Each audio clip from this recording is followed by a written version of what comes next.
England crashing out the semi-finals yesterday was a massive failure of leadership. A failure of leadership. And, you know, I talk about high performance, productivity, Islamic time management. But one of the things I help my clients with is with them overcoming their fears and achieving their dreams, right? And this was actually a case study.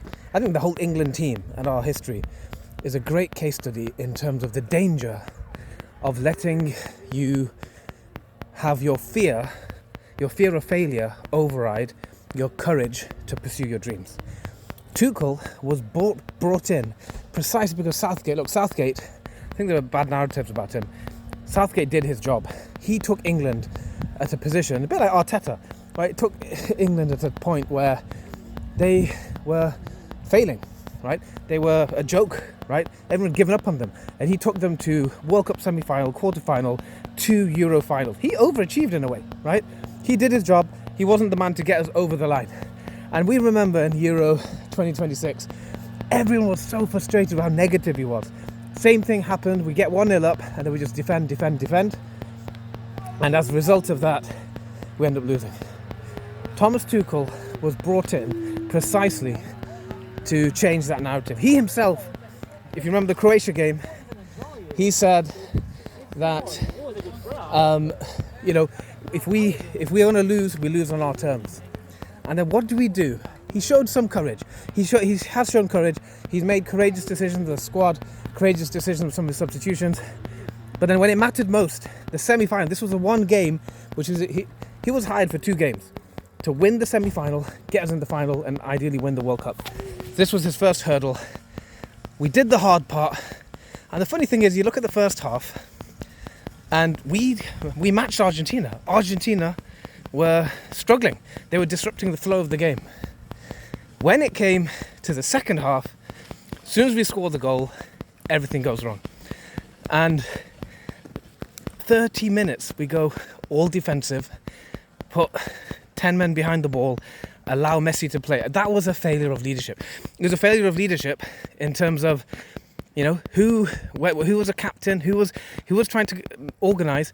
Messi, the best player of the pitch, the GOAT, doesn't take a genius. A Sunday League manager could have organised, and a Sunday League captain could have said, get 2 men on him, don't give him space, don't give McAllister space, don't let them have space to shoot. We've got a taller team than them. We're a bigger physical team. Dan Burn was not in the right position at the right time. But anyway, linking it back, I didn't want to make this just about football, but I want to comment about leadership. Perception matters. The narrative matters.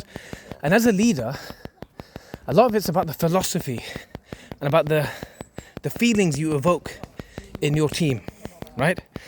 So England had a chance yesterday. I don't think anyone would have been upset if we went all gung-ho, if we attacked, and if we went down fighting. The problem was that we ended up losing in such a pathetic way.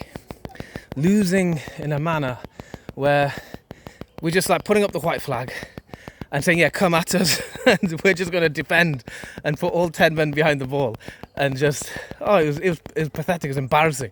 And the South Americans, they themselves, their manager actually said, Messi said, we smelt blood, and we saw that we could win it. We could win it in normal time. I mean, how embarrassing is that? We had literally like 5 minutes. 5 minutes we just had to hold out. And, many commentators were saying you had that weird feeling of knowing that we're going to concede 2 goals in 5 minutes. I mean, that close, and it's more painful. And so, to conclude, as a leader, and we've got to think about this in terms of our teams and about our goals. You would rather, when you're in that situation, many of my clients want to set up a business.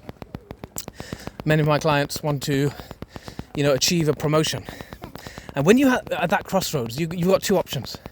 You can either let fear dictate, and you can think about all the things that could go wrong. And that's what England did yesterday. They had fear. What if we lose this lead? Since 1966, what if we fail again? That fear, that trauma, made them go right back into defensive mode. It happens again and again and again. Whereas Tuchel had a chance yesterday to do something different, to keep to his own word and say, no, we're going to attack. We're going to lose attacking. We're going to lose by going all for it, creating chances, and actually letting our creative players express themselves.